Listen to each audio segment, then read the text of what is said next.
Okay, hello, good morning everyone. एक नया lesson आपके लिए। डिफरेंस है, दो वर्ड्स हैं, एवरीडे और एवरीडे। सेम वर्ड्स हैं बट दोनों अलग तरीके से डिनोट हुए हैं यहाँ पर। इसका प्रेजेंटेशन जो है वो अलग है, एक में साथ में, एक में अलग है। और आपको पता है एवरी जो है वो ईच काउंट वाले में है। जैसे प्रोनाउन होता नहीं है डिस्ट्रीब्यूटिव एवरी, तो डिस्ट्रीब्यूटिव प्रोनाउन में आता है ये। और डे एक नाउन है ना, तो ये होता है डिस्ट्रीब्यूटिव प्रोनाउन।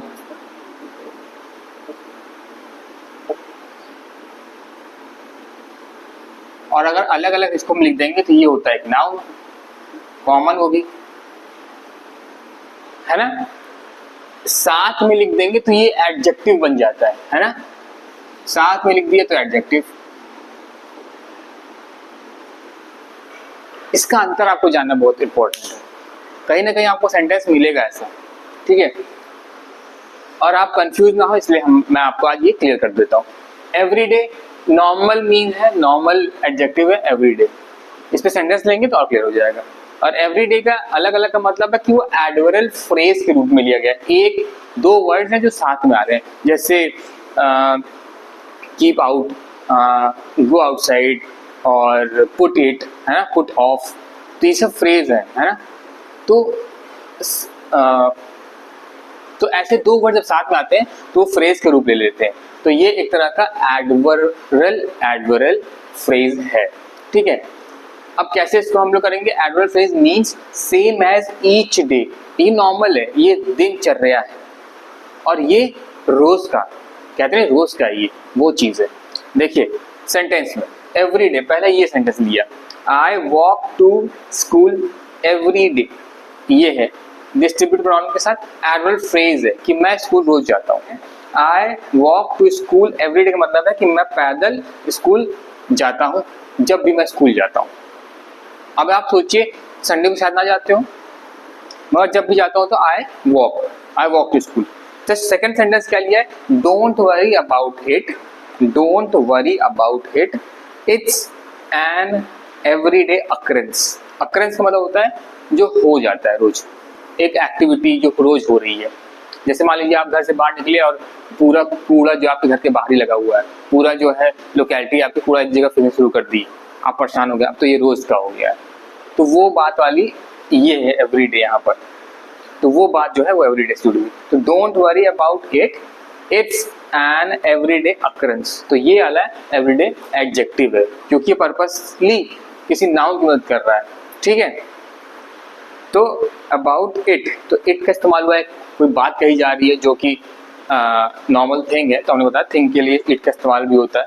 और it is an everyday occurrence, तो इट इज कॉन्ट्रैक्शन में लिखा गया इट इज एन, क्योंकि ये एवरीडे वोवेल साउंडिंग वर्ड, इसलिए एन का इस्तेमाल होना बहुत जरूरी है। आप ऐसा सोचिएगा कि एन नहीं लगाएंगे तो सेंटेंस सही होगा, सेंटेंस ग्रामेटिकली गलत होगा, इंप्रेशन आपका गलत पड़ेगा।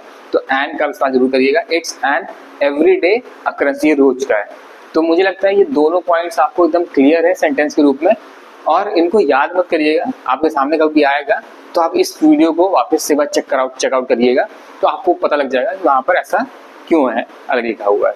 अब बहुत छोटा सा डिफरेंस है ये, बट आपको इसको समझना जरूर चाहिए था, तो मैंने सोचा आपके लिए ये वीडियो लाया जाए। इसको आप नोट डाउन कर सकते हैं। वीडियो एक और पार्ट मैं इसका बताना चाहता हूँ जो हम पहले पढ़ रहे थे। एक और पार्ट इससे है रिलेटेड, वो है इट्स और इट्स, जो मैं बोल रहा था आपको मैं डिस्कस करूँ आपके साथ, तो वो ये पार्ट है।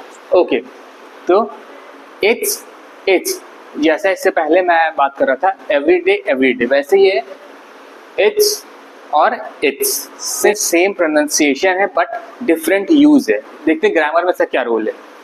तो ये पहला चीज, तो इट्स जो वर्ड है इससे अलग है, और ये पोजेसिव वर्ड होते हैं।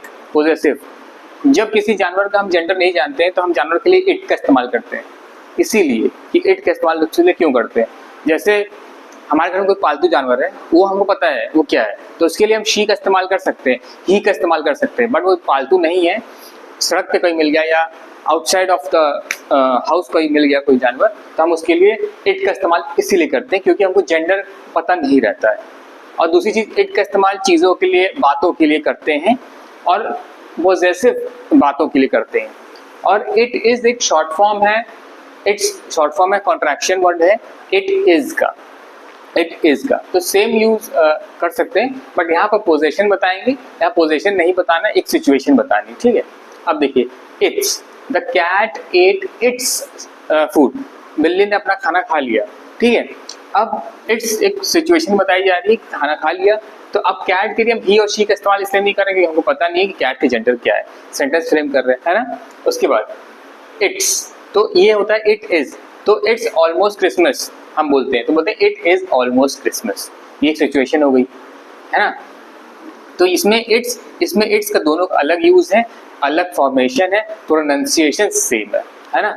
और प्रोनाउन होता है इट, जैसे एक सेंटेंस ले लेते हैं, इट स्मेल्स टेरिबल। अब यहाँ कोई जानवर तो है नहीं, सिचुएशन ही तो है यहाँ पर, तो इट स्मेल्स टेरिबल, तो ये इट एक वर्ड जो है एक प्रोनाउन है, और हम जानते हैं प्रोनाउन जो है नाउन की जगह लेता है। तो जो भी स्मेल कर रहा है, मान लीजिए कोई चीज़ जो स्मेल कर रही है उसका नाम नहीं लिया हमने, तो हम यूज़ करेंगे इट स्मेल्स टेरिबल। कुछ ना कुछ तो महज ही रहा होगा, तभी तो बात हो जा रही है, तो आइडेंटिटी उसकी हम लोग नहीं बात की, इसीलिए हम उसका सवाल इट कर दिए। नाम लिख देते तो हम पर्टिकुलर चीज़ का नाम लिख देते, जैसे फूड स्मेल्स बैड रखा हुआ कपड़ा, या क्लॉथ इज स्मेलिंग बैड, है ना, क्लॉथ स्मेल्स बैड, तो उसकी जगह हमने प्रोनाउन रख दिया। तो कोई चीज़ होगी नॉन लिविंग, उसी के लिए हम इट का इस्तेमाल भी करते हैं, सिचुएशन के लिए भी करते हैं और एनिमल्स के लिए भी करते हैं। तो तीन तरह से इट का इस्तेमाल होता है, और दो तरह के इट होते हैं, एक पॉजेसिव होता है, एक नॉन पॉजेसिव होता है, और इट इज इसका फॉर्मेशन है, जो आप जैसे जैसे प्रैक्टिस करेंगे इंग्लिश में, वैसे वैसे आपको ये बिल्कुल क्लियर हो जाएगा। तो इसको आप नोट डाउन करिए और प्रैक्टिस करिए।